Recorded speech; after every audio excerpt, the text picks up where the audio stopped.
All right, happy Wednesday. Welcome into Philadelphia Eagles Now by Chat Sports. Chase Senior here with you, no matter where you are or how you're tuned in. We appreciate you for making today's show a part of your day, and we have an awesome one on the docket. We're going to be joined by Trevor Sikkema of Pro Football Focus, also has a YouTube channel, the NFL Stock Exchange, where he's putting content there as well. NFL draft expert, so we're going to talk about some prospects that Philadelphia could pinpoint in the 2024 NFL draft coming up at the end of April. And of course, all of the moves that Howie Roseman has made. As always, support the show by hitting that thumbs up icon, subscribing to the channel, and also letting us know what you think about the show down in the comments section. And with that, we're talking birds with Trevor Sikkema right now.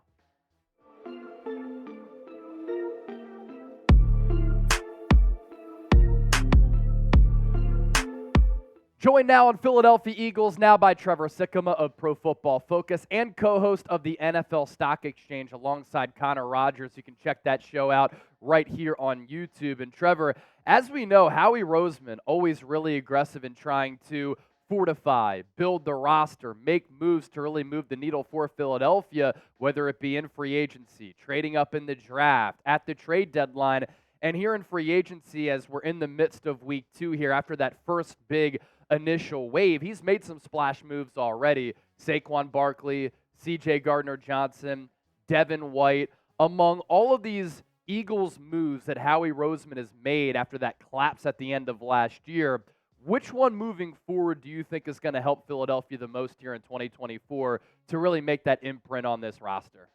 Yeah, I think two come to mind, and it's kind of the obvious two, right? One of them is Saquon Barkley. Like I think that Barkley is going to be a fantastic addition for them.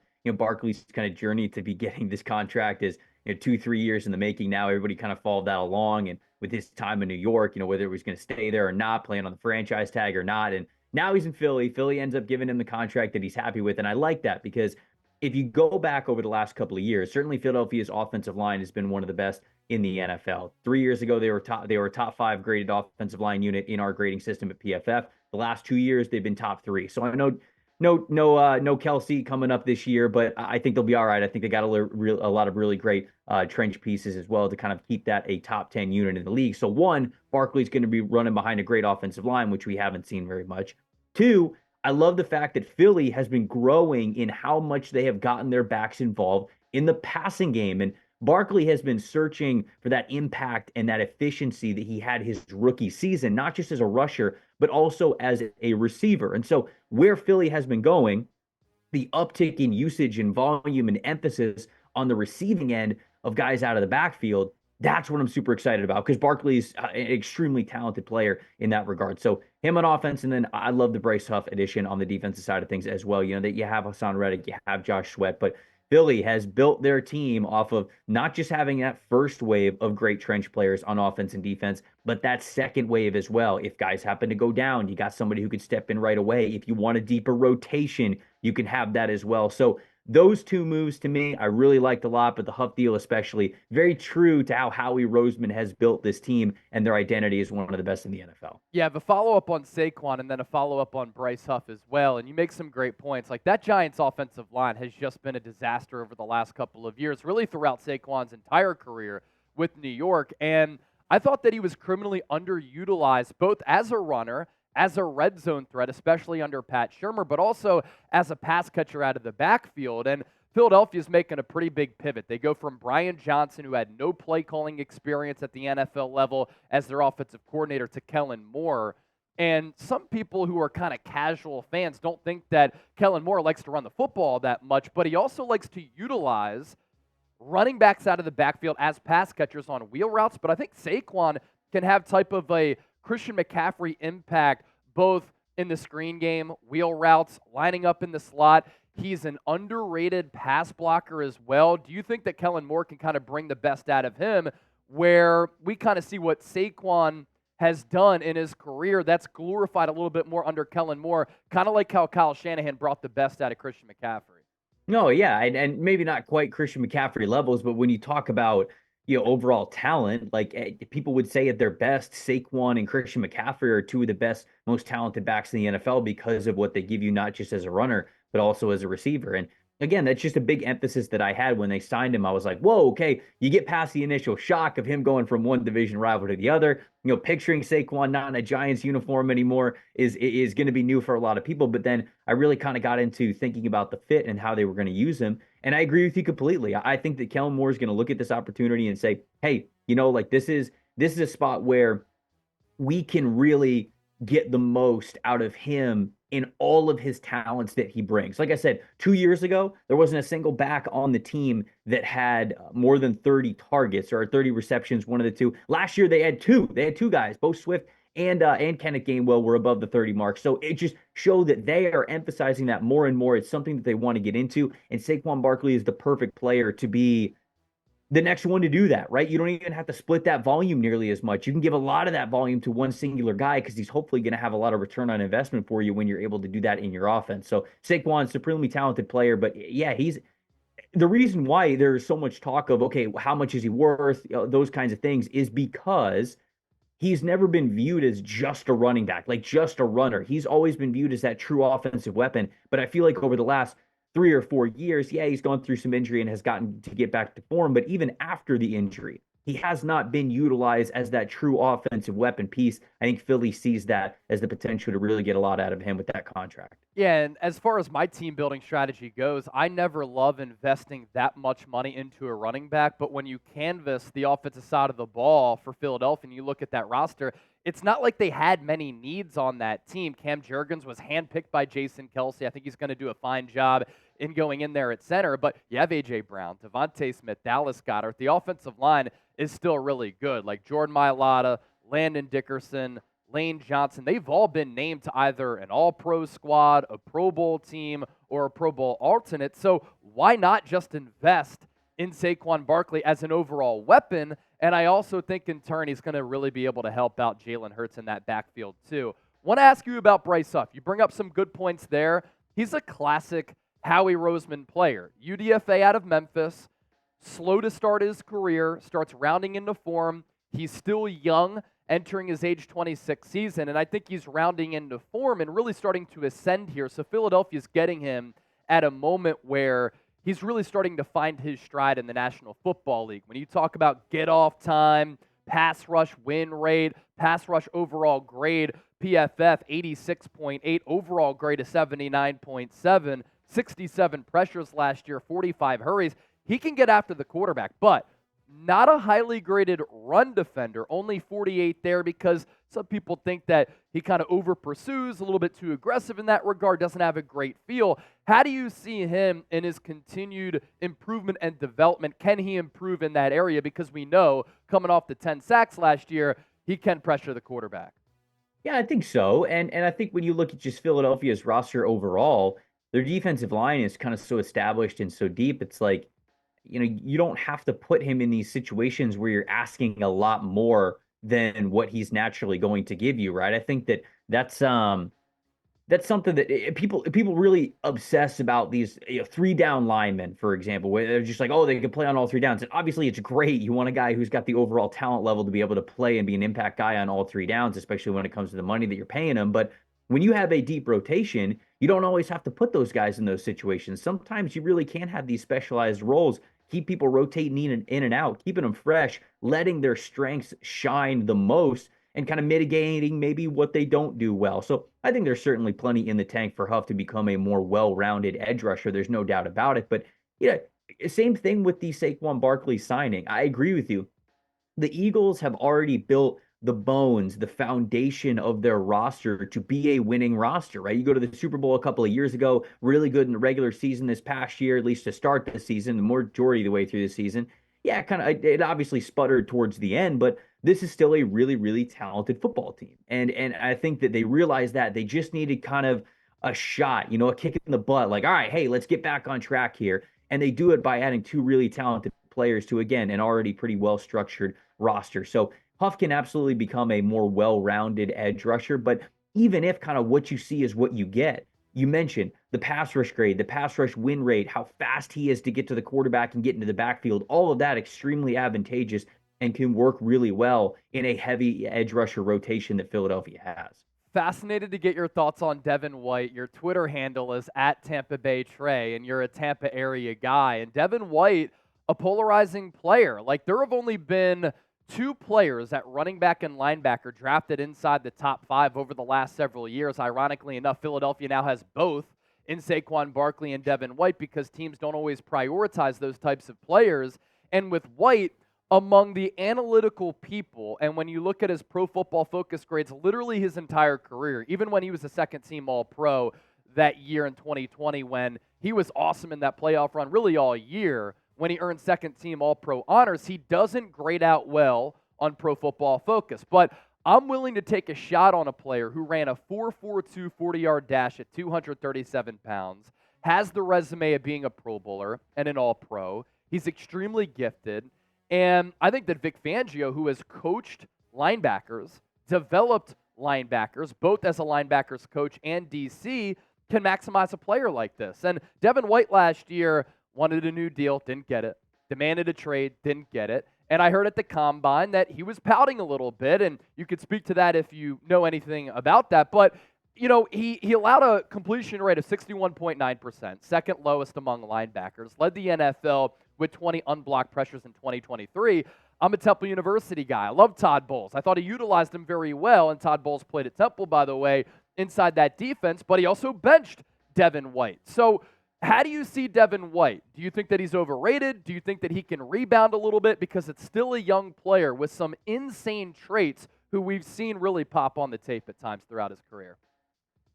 Yeah, I don't think that you can really say that he's overrated anymore. You know, when that 2020 run was happening, and like you said, unbelievable postseason, like a lot of really great splash plays in the second half for that regular season as well. He was playing some really good football, but you know, just like has been the case his entire career, I think Levante David right next to him was not getting enough credit for how free Devin White was able to play because of how much of a steady, solid veteran presence Levante David was as a coverage backer and in his positioning and in his communication and just being the quarterback of the defense. And that really freed Devin White up in that 2020 season to be kind of a, hey, I'm rushing towards the ball. I'm a see ball, get ball kind of a guy. I'm going to go after it and I'm going to pin my ears back. And because of that, you saw an incredibly fast linebacker who hits hard and was able to rally to the ball a lot.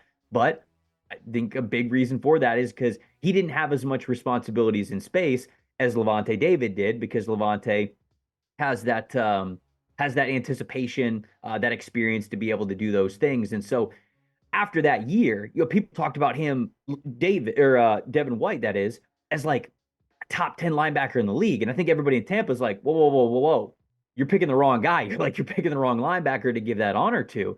And when there was talk of Devin White wanting like $100 million deal, the Roquan Smith deal, it's like, okay, now we're overvaluing. If we're anywhere close to that, you're overvaluing what he is bringing to the field. However, certainly now, signing a one-year deal for the Philadelphia Eagles, kind of a flyer, almost a prove-it deal in a new spot, it's absolutely worth it for them. Yeah, like you said, this is a hyper-athletic linebacker, a strong linebacker, had some nice moments in coverage last year, so you're hoping that he is improving and he's getting a lot better in that area, because that, for a long time, was the Achilles heel of like how you value this player. Is if you let him be a downhill backer, sure, he can run, rally to the ball and tackle for you.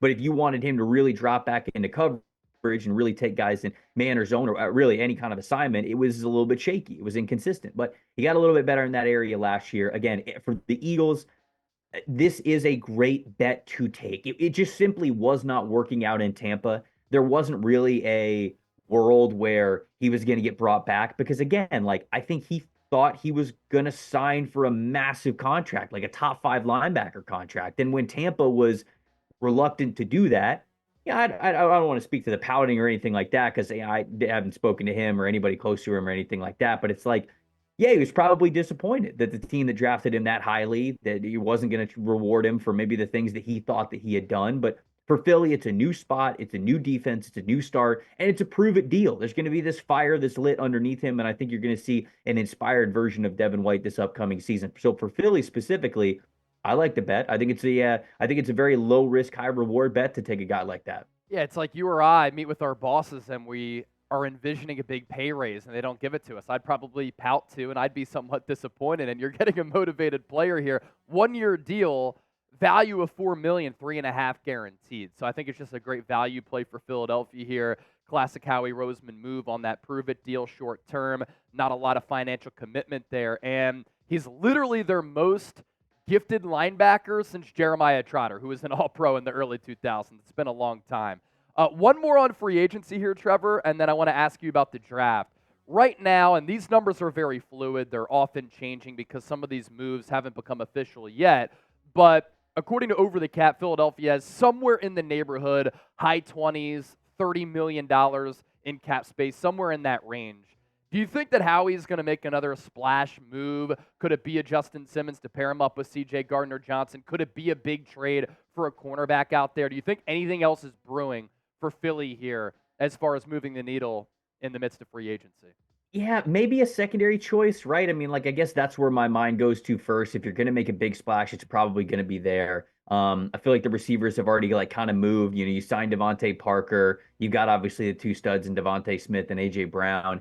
You got the offense pretty much set up with Saquon Barkley in there and the offensive line pretty much figured out and reshuffled for this upcoming season. So if there's another addition to be made, I think that it might be a secondary. I'll never count Howie Roseman out when it comes to making an aggressive deal. I had him doing so in the upcoming NFL draft in my most recent mock draft and going up to get a versatile offensive lineman. But I can't predict it. But if I had to say if they were going to make a splash somewhere, it feels like it's gonna be in that secondary spot because that's the last one where it's like, okay, you added C.J. Gardner-Johnson, but you could still make maybe one or two more moves that make you feel a little bit better going into this upcoming season. So if it's going to be somewhere, I think it's going to be there. You brought up your mock. That's a good segue to do some draft talk here. The Eagles have not drafted a cornerback since Lito Shepherd in 2002. He ended up becoming an all-pro player out of Florida. Wow. Really good for Jim Johnson there in the early 2000s. And when you look at this Eagles team, I do think that they could use a cornerback, and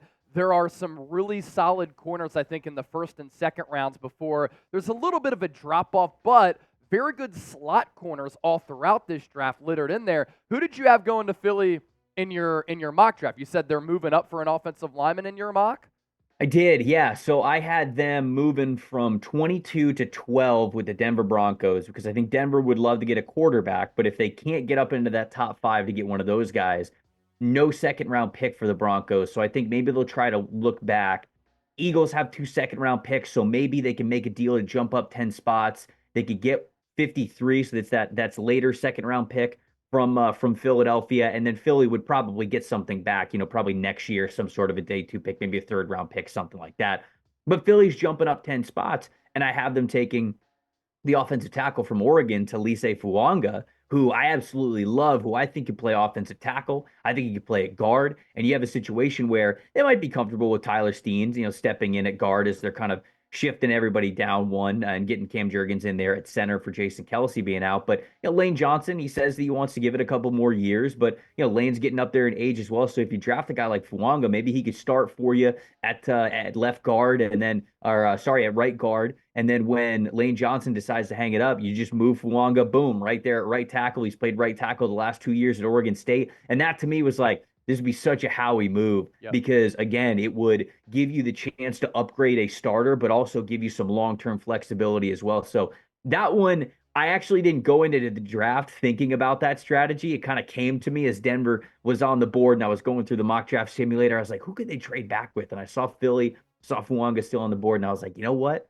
This actually makes a lot of sense, and I could see Howie doing it. So that was where I went with their first round selection. Yeah, the trade up is juicy, and that part is sexy. Drafting an offensive lineman is not at all, but it is a classic Howie Roseman move because he said this time and time again, loves fortifying the team in the trenches. And I talked about this on the show yesterday. Philadelphia could realistically draft that future tackle, have them play guard right now, depending on their thoughts with Tyler Steen at right guard, and Fuanga is just an excellent player. Tested really well, really nasty, would certainly fit the identity of Philadelphia because they love those types of players. Bring your lunch pail to work type of crew. Last one for you. What other positions do you think Philadelphia could look at throughout the draft or most pressing needs here? Some fans are saying defensive tackle. I think they're good there, though, with Jalen Carter, Jordan Davis, and Milton Williams, who's an underrated player, but they brought that position up because Fletcher Cox retired. I think it's a good wide receiver class. You could use a wide receiver 3 alongside Devontae Smith, A.J. Brown. Devontae Parker has literally been last in separation over the last 4 years. What other positions are you kind of pinpointing?